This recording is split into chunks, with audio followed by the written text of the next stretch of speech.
Welcome to the Board Game Academics Podcast, where we explore the crossroads of scholarship, play, and practice. I'm your host, Christopher Carbone, scholar, educator, and of course, lifelong gamer. Each week this semester, we discuss with brilliant minds how analog games can inform real-world practice, support meaningful change, and challenge us to think critically, whether in the classroom, clinics, communities, or beyond. This week, I'm joined by... Hi, I'm Dr. Stephen Blessing. I'm a professor of cognitive psychology at the University of Tampa, and I use board games to help teach an introductory course to cognitive psychology. Well, thank you so much for joining us, Stephen. We're so glad to have you here and to bring your expertise to the podcast here this week. And of course, one of the things that we'll be talking more in detail, your expertise in your upcoming paper at our conference, BGA Conference 2025, on October 4th and 5th at the Strong National Museum of Play. But before we get into all that kind of fun stuff, Stephen, let's talk about you. Do you have a favorite game or game system, something that you love to do on your own? Sure. I like all games, to be perfectly honest. Same. Yeah, I know. Yeah, I mean, I can kind of find the fun and find what's interesting in all games. I mean, as a cognitive psychologist, I take a look at a game and start to kind of think about, well, what cognitive processes, and this is what we'll talk a little bit more about. Sure. But I can't not play a game and think about those sorts of things. And so, no matter what the game is, I kind of have that sort of enjoyment of just sort of thinking about, well, what's being what cognitive processes are going on there. I gravitate, if I had to choose though, on the tabletop side, I kind of like tile laying games. Kind of one of the games that brought me into the hobby a number of years ago was Carcassonne. Just sort of a nice laid back tile laying game. So I enjoyed that kind of experience. I also like video games, though, and I've been going through an Assassin's Creed time here. So I've been going. I just picked up not the newest one, not Shadows, but the one before that, Mirage, I think, Assassin's Creed Mirage. So I've been doing that one. I like those narrative style games. My favorite one there is Horizon Zero Dawn. Sure. Yeah. I like that story. I like the story, and the gameplay is good. But really, any game I'll be down for it. Isn't it funny, Stephen? Like, you go to grad school and you spend so many years thinking about the complexities and the philosophies behind psychology, and it's so well ingrained in your mind after all those years of schooling, after all those papers and tests and exams and conversations and colleagues and conferences, and then you finally get above and beyond and past it, and you want to sit down, you want to play a game for fun, and then 5 minutes into the game, you're like, I wonder what they were thinking. I wonder what I'm thinking here. Yeah. What are the choices that I have to make, and how does that? Yeah, and then you're just that is what grad school does to you. It does. I guess. Yeah. I had a colleague. I worked for a startup that did educational games, actually. Nice. And we would do it. It had some AI behind it, so it would try to figure out what the student is thinking, and would. This was AI before AI was cool. Sure. My colleague who was working on, she was a programmer, and we were going through the cognitive model of what people should be thinking about as they were doing this particular aspect of high school math. And the other cognitive scientist on the team and I was talking about kind of breaking it down into these fine details. And she just looked at us and said, "You just think about the world differently." Right? Because that's what we would do, right? We would take a cognitive task. Here was algebra, but yes. I do the same thing for game playing now that I do. And I guess I do just have a different way of, thanks to 4 years of grad school, of kind of looking at the world and kind of breaking it down along those lines of perception and memory and decision making and those kinds of things. You leave the grad school, but the grad school never leaves you. And that's for sure. Yeah. So if you're ever wondering what some people are thinking about at the table or when they're online playing games, now you know. It's definitely not what you would think. In the back of our head, we're formulating a paper that we're going to write that actually no one ever asked for. But nonetheless, hopefully all of you out there feel the same way and have done the same thing for many, many years. Well, it's probably probably the case for you. Whenever I tell people I'm a psychologist, right? People always think, Yes. "Oh, you're analyzing me, right? You're trying to figure." Yeah. And I tell people I'm not that type of psychologist, right? I'm a research-based psychologist, a cognitive Sure. psychologist, not a counseling, clinical psychologist. So I'm not doing that. I'm not trying to analyze you or come up with a diagnosis or anything. But I am thinking about, when we're playing a game or whatnot. What are we thinking about in terms of memory and different aspects of memory, the visual Mhm. side, the verbal side. What all is going on there. Yeah, and I think again, that's one of the wonderful things about tabletop gaming that typically because we're so engaged in the activity that it's very difficult for most of us. And again, this is the beauty of gaming that you get enveloped into that, you bleed into the game. But if you can somewhat cognitively step back and see yourself see yourself in that engagement, there's such a wealth of knowledge and experience that you can employ in a lot of different things even in Mm-hmm. your everyday life. Just like, oh, look what I'm doing here, look at the actions that I'm taking, look at the contemplations that are happening. And then you come back to your real life once the game is done and you're like, oh, I've seen myself in a new way and I've understood myself and my processes, my schemas, and my all of this. Mm-hmm. And now we can fundamentally just interact in a more thoughtful way, I think, just generally. That's the hope, and I hope people appreciate. I mean, I guess people probably do have different approaches to it. I kind of think about it in terms of sometimes magicians and magic shows, right? Some people like to just sort of sit back and enjoy the magic show and not think about what's going on underneath the covers. But and I can appreciate that point of view. But there is a part of me that kind of likes to know what's going on with the magic trick, right? A And and hundred and percent. and, and for sometimes, if you kind of know what's going on underneath the covers, you appreciate the magic trick a little bit It's more, right? true. Yeah. That's definitely. I mean, I teach another course I teach is sensation perception, Hmm. which is how we experience the world through our eyes and ears and all of our five senses. And one of the things I hope students get from that is an appreciation of what goes on underneath the covers as we process all that sensory information. So it gives you a little bit more insight into what makes you you, right? True. It's 100%. Yeah. Well, Stephen, that brings us obviously up to your paper that you're going to be presenting at the conference. So, why don't you tell everybody the title and a little bit about what you're working on right now? What is the title? Actually, I do know the title. The Cognition of Game Playing: Learning Cognitive Psychology by Playing Board Games. Yes. And so yeah, and what I do then is pretty much in that title, right? So I've been teaching a class for a number of years here at the University of Tampa. Hmm. It's at its heart, it's an introduction to cognitive psychology, Hmm. and just to make sure everyone knows what I'm talking about when I say cognitive psychology. That's how our memory works, how we Hmm. make decisions, how we get that information in through our senses. It's all that aspect about how we process information. So this is a course that typically follows on from the introductory course, general psychology, Psych 101, which a lot of Yes. people take. But then if have a more of an interest in psychology, you can take these introductory courses in specific aspects of psychology, cognitive psychology being one, or social psychology or personality psychology. So I've been teaching this particular course, Introduction to Cognitive Psychology, for a number of years, but I do it by having people play games, typically tabletop games, off the shelf tabletop games, because when you play games, you're engaging your cognition. And so you can illustrate many, if not all, cognitive principles by what happens when you play a game. Sure.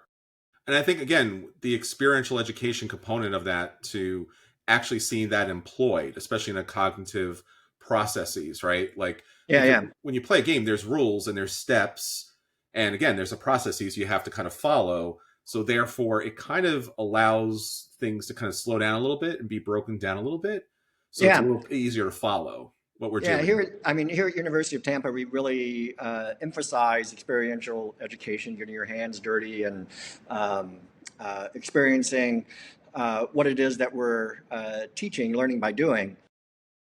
So it's one thing to read about Badley's theory of working memory, but it's another thing to kind of play a game that really emphasizes how we take in information, how we have in Badley's theory, you have the central executive, you have the phonological loop, you have the Hmm. visual spatial sketch pad, different aspects of your working memory, which I intrinsically find interesting as a cognitive psychologist, right? So Yes. just sort of learning the theory and seeing the data just sort of is intrinsically interesting. But surprisingly, not all students might like to look at, data and particular experiment or a box and arrow diagram that explains it all. But if you can have them play a game for 10 or 15 minutes, which really emphasizes that particular theory of working memory or highlights those features, that makes it more real and a lot more fun. Yes. Philosophically, like the difference between like something ready at hand, like just the way we experience the world, it seemingly happens so quickly, and we take it for granted, and we a lot of times build up a bit of mythology around what we're seeing, how we're processing, or again, we don't even think about those words. Like, I am just doing a thing. And it's just, again, if you would take a step back slowly and understand the massive numbers of things that you are doing to accomplish sometimes as simple as task, the information coming in, how you're processing the information, how you're reacting to the information, your behavior from that kind of environment and situation. It's illuminating. I mean, the human existence and the human being is just so much more beyond our wildest imaginations. Like, there's no science fiction or fantasy that can come even close to this wonderful, amazing neurochemical, electrical, spatial, physical Mm-hmm. body. And it's phenomenal. It's just so enriched. Yeah, and that's one of the, I mean, that's pretty much what I just told my sensation perception class when I met with them yesterday. Was how amazing our system is that you don't necessarily think about. We It's open true. our eyes and or we experience our the one of the classic examples now is uh, the dress example, right? People see this picture of the dress, Oh, and some sure. people see it as white and gold. Yes. Some people see it as blue and black, right? And you'd be like, how can you make this? How can two people look at the same image Sure. and make this difference in judgment? Hmm. And knowing what's going on with regards to how we perceive color and how we're making those sorts of decisions as to how that dress is being illuminated is just fascinating and speaks to what you were just saying, right? I mean, that's sensation Sure. perception, but it goes across all of cognition. I don't know if you've had this happen, but sometimes when I teach psychology, whether it's in the classroom or I'm working individually with students or groups, and you kind of unravel all of these different, you know, uh, realistic concepts that are occurring in real time that we're not presently aware for because they're so automatic, or Yep. again, we take it for granted. It's it's existentially overwhelming for students.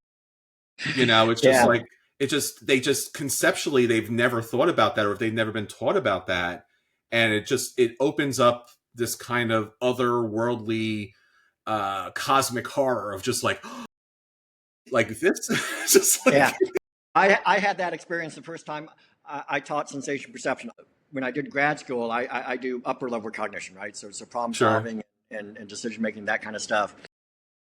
But when I first got here to the University of Tampa, they said, next semester you're going to be teaching sensation perception. Like, okay, I was, gung ho first year professor. So I'm like, whatever you tell me to do, I'll do.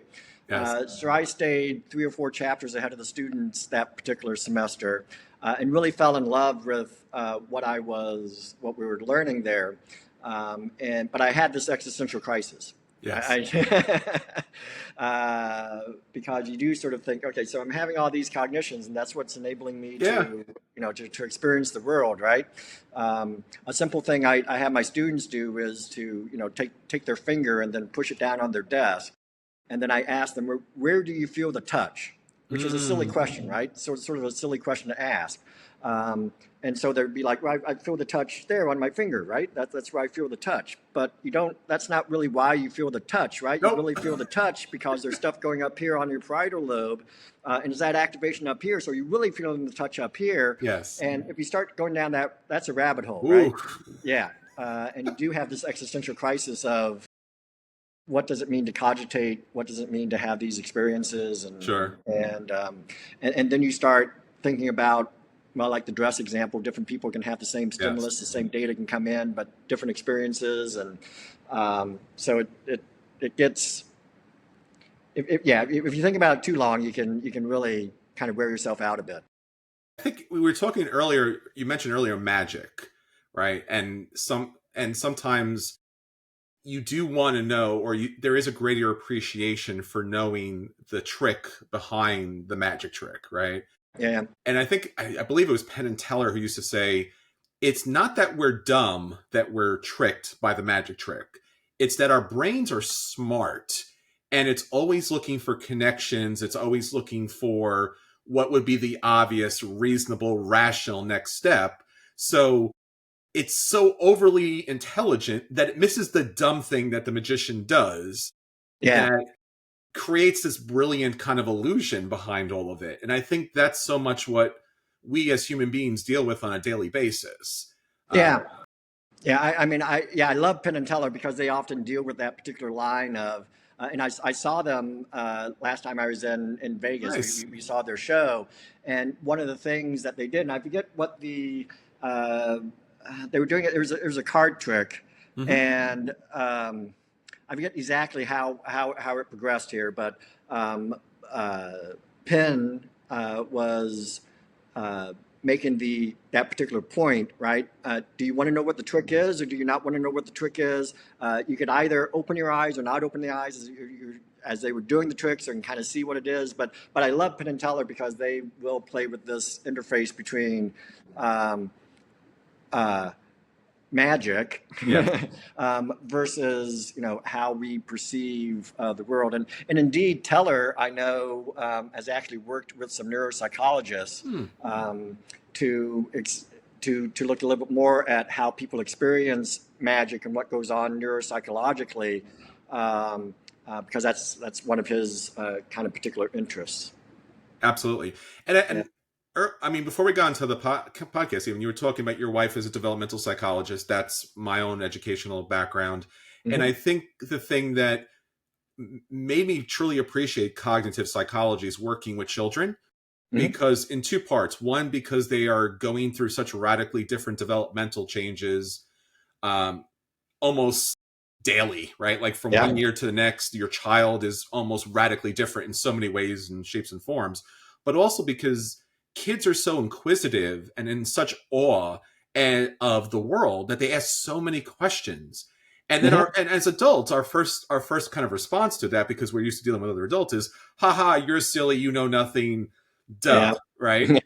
But it's the genius behind a child's mind that wants to know and understand and learn. And again, all of these sensations and perceptions and cognitive uh, algorithmic evaluations that are going on a constant basis, that they're just presenting to you, that we've taken for granted so much, that the wonder and the awe of the mind has kind of been left behind. And because of that, we've lost out on really truly understanding ourselves and the world around us. So Yeah. it's wonderful that you've brought that back to the students' attention. Yeah, one of the points I make in the class, and one of my particular interests is about analogy, and how we. I mean, analogy is a very powerful way in which we learn something, right? We want to learn something new, and so we relate it to something old. Adults do this, but if you listen to kids, kids make analogies all the time. Yes. This is like this, this is like this, and a lot of them aren't great analogies, but yet they're trying, right? They're Yes. throwing things out there and trying to figure out how the world works and how one thing might relate to another thing. And so um, uh, kids are really good at uh, casting out their net and trying to Hmm. figure out how things are related, making these sorts of analogies, many of which are off the wall. Hmm. but not all of them are, and it really does help them, learn about how the world works. And they're grasping, and that grasping for knowledge and understanding is really what intelligence is all about. And a lot of people, Hmm. again, assume that a recitation of facts and figures is intelligence. That's just memory, right? Hmm. Real intelligence is the grasping and the seeking out and the understanding of the world, and again, the sensations and the cognitive processes in which you're dealing with. So, sometimes, like, and I know this is a common phenomenon, right? I'll be driving in a car and then not realize for the last 10 minutes that I just made a left somewhere and made a right, and just, how Hmm. did I don't remember doing that. I remember consciously doing that, but Yeah. somehow my brain went ahead and did all the things that it needed to do knowingly, like on automatic pilot. Yeah. And those kind of incidents remind us that there's so much more at play here going on in the background that we should be paying attention to. And again, because of play, because of tabletop play, because of that kind of engagement that you're providing for your classroom, but we're all providing for ourselves through that kind of interactive experiential education, that we can return to the understanding that there's more at play here by doing play. Right. Yeah. Yeah. For sure. I teach an upper level course called Thinking, and we hit on these sorts of issues. In particular, what does it mean to be smart? What does it mean to be Sure. intelligent? What does it mean to have consciousness? And there's a book that I used to have my students read. It's gotten a little long in the tooth, so I don't have them read anymore. They're still relatively relevant, and it's Hmm. particularly relevant to what you just said. Right. The book is called On Intelligence by Jeff Hawkins. And his main thesis is what makes us smart, and particularly our brains smart, is its ability to predict, right? And that's sort of at the heart of anything, right? Predict missing features of things that we can't see in order to realize what objects that we're looking at, or Hmm. very simple things like that. A very simple example that he gives in the book that, for whatever reason, has kind of stuck with me is if you are in a restaurant and you need to know where the bathroom is. You kind of know where the bathroom is, right? So you can kind of Sure. have that prediction, Yeah. right? No one's told you where the bathroom is, but you kind of know where it's at because of your previous knowledge and your experience with restaurants and their layout and whatnot. And so that simple example just sort of shows you that, in these novel examples, we can, use analogy and other sorts of cognitive processes to do simple things, but then also do much more complex things. And from Hawkins' thesis, it's all based on prediction. Yes. Yeah. And there's a wealth of knowledge and processes and educated guesses, and there's a whole bunch of other things that are going on behind the scenes that, again, to see what the magician's doing behind the trick, Yeah. sometimes is almost as magical, if not more magical, than the actual trick itself. Yeah. I had one student, one of the first student he might have been in the first time I taught cognition and game playing, and he saw me on campus. He was on campus for some reason 5 or 6 years after he'd taken the course, and he saw me and he said, Dr. Blessing, every time I play a game, I can't. I kind of well, I was going to say I ruined him, but he can't. But he always thinks about what's going on behind the covers, and so I Yes. took that as a great compliment, that he does take that step back Yes. and is appreciating, when he has that kind of cognitive experience, what exactly is going on behind the covers. It's true. So, Stephen, speaking about that, and your students on there, like, obviously you utilize a number of games throughout the years with your Mm-hmm. students. Any highlights as far as these certain games or these certain interactions you've had with students, or maybe some of their feedback about games, or again, like you said with your student previously, like, now it gives him another perspective to look at the games a little more differently, a little more insightfully. Yeah, yeah. So I usually the way a typical class goes is that we play a game at the top of the hour. Hmm. Um, Anything specific? Any type of commercial specific game? well, it depends. Well, right. It says, yeah. So it depends on what we're going to be talking about for the day, right? So it's pretty typical. Intro to Cognitive Psych course. Yes. The way I think about cognitive psych is I love to teach it because there's actually a story involved that kind of comes in 3 acts. So Act 1 is about the information coming into the system. That's perception and attention. Mm-hmm. And then you have the middle act, which is all about memory. And then you have the final act, Act 3, which is about problem solving and decision making, right? How you actually use that information, right? So you bring the information in, you store that information, and then you actually use it. So there's a nice arc across the course of a semester. So depending upon where we're at in the semester, I try to pick a game, one of those starting games that hits what we're talking about, right? So as of, for instance, in Thursday's class, we're just beginning to talk about bringing that information in, the perception chapter, and it talks, one of the big ideas is top-down versus bottom-up processing. Mm-hmm. Or I like calling it data-driven instead of bottom-up, right? So data-driven processing versus knowledge-driven processing. And for that, I use a game. There's a commercial game. I kind of adapted it for class use. The commercial game is called Doodle Dash. Sure. And yeah, it's kind of like Pictionary, right? It's sort of Pictionary in reverse, right? In Pictionary, all the students are familiar with Pictionary for the most part. And in Pictionary, you have one person drawing and everyone else guessing. But in Doodle Dash, you have one person who closes their eyes, who's the guesser, and then everyone else is drawing. And you have to write this Doodle Dash. And so they're trying to dash off their doodles, make their doodles as quickly as possible, so they can be first done to show the guesser. And if you're first and the guesser guesses it, then you get more points, right? Yes. And that's a great example of bottom-up versus top-down processing, right? Because you're dashing off your doodle, and maybe it looks like the Eiffel Tower, or maybe it doesn't, and but the guesser looks at whatever it is that you draw, the data, that outside, that object, that stimulus, and maybe they'll say Eiffel Tower, maybe they won't. This is so again, this just happened on Thursday when we were playing, and the word was Eiffel Tower, and it looked not a bad Eiffel Tower, but the guesser said easel, right? They thought it was an artist easel. Sure. Okay. But then the other people, because they didn't get it right, the guesser didn't get it right, the other people could show their drawings. And one of the person, and all the Eiffel Towers look kind of the same, right? Yes. But one person put trees in it, right? Oh, one person had trees, and that was enough for the guesser to actually say Eiffel Tower, right? So I love that game because it really does show this difference between bottom up versus top down processing, right? So that's a good example. When we get to memory, just last year, I think it's last year. There's a memory. Well, there's 2 memory games. Sometimes I like to compare and contrast games. Mm-hmm. And there's one game called That's Not a Hat. Yes. Yeah, which makes you look like an idiot, right?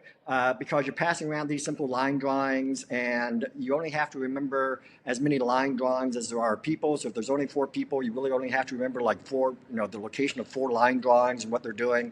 And but it's hard, right? You only have to remember 3 or 4 things. And what thing you have, so that when you pass your line drawing and be like, and I'm going to give you a fishing rod, and people have to say, well, did they have the fishing rod or not the fishing rod, make that determination, and it's hard, right? 4 or 5 people, and it's really, really hard. So we played that for a few minutes, and they'd be like, my memory's not very good. Sure. But then there's another game that came out last year, called Wilmot's Warehouse, mm-hmm. where you have this board, this grid, and you're placing these abstract little icons, little doodles down. And as you place these doodles down, you're telling a story about where you're placing these doodles in relation to the other doodles. All the doodles go face down. At the end of the game, you have 35 icons face down.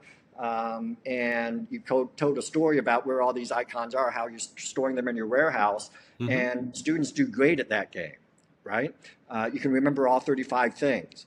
And so it becomes kind of this interesting compare and contrast. Why is That's Not a Hat? Why is that difficult to use your memory that way? But when you build up this narrative structure and you link all the items together to build the story collectively Hmm. about why you put this doodle next to this other doodle, and you can remember 35 things, everyone around the table can remember 35 things Crazy. with no troubles or So with little crazy. trouble. Yeah. Yeah, it becomes, and it becomes, you know, this really hands-on experience then, like we were talking about initially about um, saying, okay, well, what's different between those experiences? And you can realize the power of how our long-term and memory works about making links, and telling a story is one way in which you can make those strong links between items to enable much better memory recall. Yeah. I mean, that's something, your work there, the cognitive psychology, and like that's something that every freshman should take, right? Because again, that's such I wonderful agree. preparation. Every person should take it. I mean, they should, because beyond the kind of global scope that it has, I mean, obviously it has so much value as far as to understand yourself from an educational point of view. Because I remember going to school and like, do you do the recorder, do you type everything down, do you Yeah, write yeah. everything down, do you study the night before, do you study with friends, do you lock yourself in the library, like how do you memorize, how do you learn? I think that's such an important thing, and again, we just do it naturally and not intelligently, and I think that's somewhat of a challenge that I think a lot of students face. Yeah, I mean that's one reason why I really like cognitive psych, and one of Yeah, the reasons why I really do a lot of the stuff that I do is applied because I like taking what we know about cognitive psychology sure. and applying it to educational settings in particular.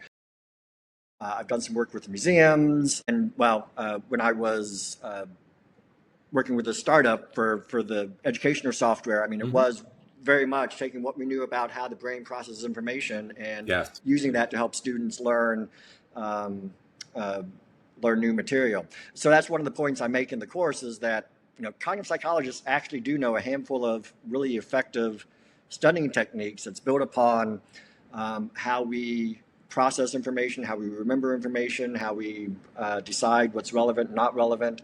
And if you take these simple techniques to heart, you can really help yourself with regards to studying for, doing the things you have to do for a student, studying for tests and those kinds of things.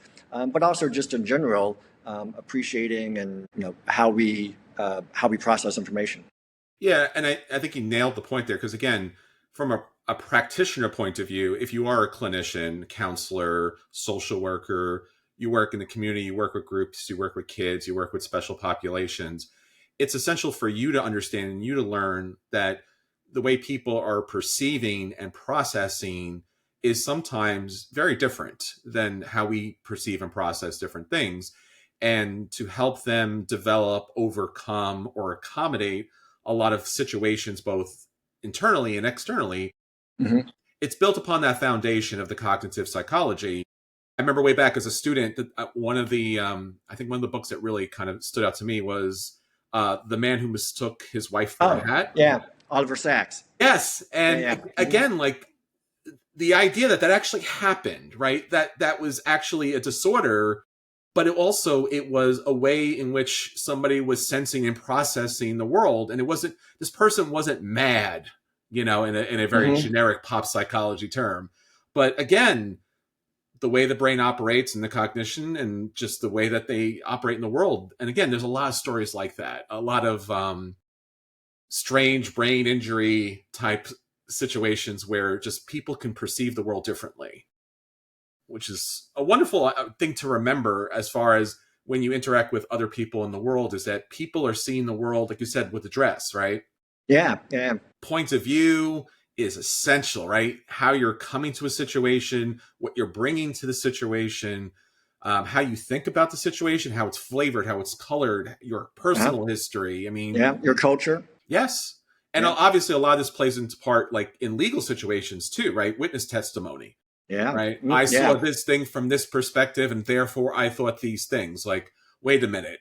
Like you said, the mind wants to jump to those conclusions, right? But did it really happen that way? Did that conclusion really play out as such? Like, from my perspective, it did great. But what's other people's perspective, right? Or what was it, the old kind of analogy about like a bunch of different philosophers holding different parts of an elephant, right? The ear, the tail. So a lot of different ways to kind of perceive the world, and getting a sense of that is so helpful. And again, games do a great job of that too, For sure. Yeah. because it allows us to play again instead of assuming that everyone believes and sees things as we do. If we play, we kind of open up that construct to different perspectives, and if we understand that people have different perspectives, the world is a little bit bigger, and I think that Right. benefits everyone involved. Yeah. Um, I mean, I'm Yeah, which really is why which is why I do board games and not video games mostly, right? yes, Because I really like students sitting around having that communal experience. You know, you sure, talk about the magic circle, right? yes, And we all agree that these are the rules that we're going to play by for here in this particular session. hmm So I like them having that communal experience altogether, as opposed to, we do talk about video games, and yeah, of course, that comes into the experience as well. But the game, I really did center the game around board games, commercial board games, so that they have that social experience. yeah. And the tabletop game, the analog game, because it's a little more abstract, where video games are a little more Mm-hmm. concrete in their presentation. It forces us to bleed more, to create more of a world. We have Right. a little meeple on a Carcassonne board, right? Yeah. Like Mhm. you have to kind of feed a little more into it in order to make that feel like a person or a worker or doing something, a Right. farmer in the field, right? Yeah. Instead of having a fully realized 3D character with almost human-like, looks and perceptions and Yeah. cognition. It's Yeah. like, Yeah. how did you do that? Like, then that character is not me as much as that little meeple that I am those green meeples. My green meeples do this thing. And then, like, oh, I feel like a part of the little green meeple village. Yeah. So, yeah, that magic circle, it works. It Yeah. works really For well. sure. So, Stephen, we're going to absolutely positively benefit from your presentation at the upcoming conference. So, is there anything as far as like the Strong National Museum of Play or the presentations, anything you're looking forward to for the upcoming conference? Yeah, well, I've never been to Rochester, so I'm looking forward to the city and to the Strong Museum itself. I've heard, every so often you'll hear in the news about their induction of the next toy, right? I mean, they do Yes, that, I think, right? they do. And So, again, so, that so blows I'm, your mind too. It's like Barbie and the stick, and you're like, yeah, stick is the one thing that sticks out in my mind as well, right? Yeah, stick is part of the Museum of Play, right? it's the origin of play, right? The stick and the ball, Yeah, right? yeah, that's right. That's right. Yeah, yeah. So I'm looking forward to all that, but I'm looking forward to all the different presentations. There's a variety of different. What I really like is the breadth of different subject matter, right? Different Yes. disciplines being represented. So that's great. One of the talks that kind of stands out to me is one by Dr. Stephanie Hedge from the Yes. University of Illinois Springfield. Role-playing games, general education, and understanding culture. I played Dungeons and Dragons growing up, so I have an appreciation for role-playing games, and so I'm very curious to see what Dr. Hedge says about how she uses role-playing games. That one seems particularly interesting to me. Absolutely. It's going to be a wonderful conference. A lot of different, as you said, a lot of different industries, a lot of different perspectives, theoretical orientations, different Mhm. fields of study, and we can all learn from each other. So whether you're part of the presentations or you're part of the attendees, this conference is for allow interaction to take place so that we can have more conversations, and that so many of you out there can learn from Dr. Blessing's, cognitive, educational, and tabletop gaming experience, so that you can utilize that either in your classrooms, in your clinical practices, or just largely in the world to kind of open up new ideas and thoughts and processes that maybe you never touched on before. So, absolutely positively, time is running short. So, if you are interested, the BGA Conference 2025 will be happening October 4th and 5th at the National Strong Museum of Play. Dozens and dozens of presentations, both in oral form, but also in game presentations. We're going to have a large demo. Well, you'll get to play games from a wonderful cast of game designers that are looking to provide education experientially. Also, the Gamma board The industry board of tabletop gaming will be there to kind of help support your endeavors to get more tabletop gaming into the classroom, into the clinics, into the community to benefit so many people out there that could really use serious play to benefit their lives. So, Dr. Blessing, thank you so much for joining us here. We'll see you very soon in October. And if anyone wants to reach out to you or connect with you, how would they do that? Sure. I actually have a podcast, so Nice. you can find me on wherever you listen to podcasts. At the podcast name is Cognitive Gamer, so you can search for that, and or you can hit me up at my. I'll go ahead and give you my main address here at University of Tampa. It's just sblessing@ut.edu if you want to shoot me an email.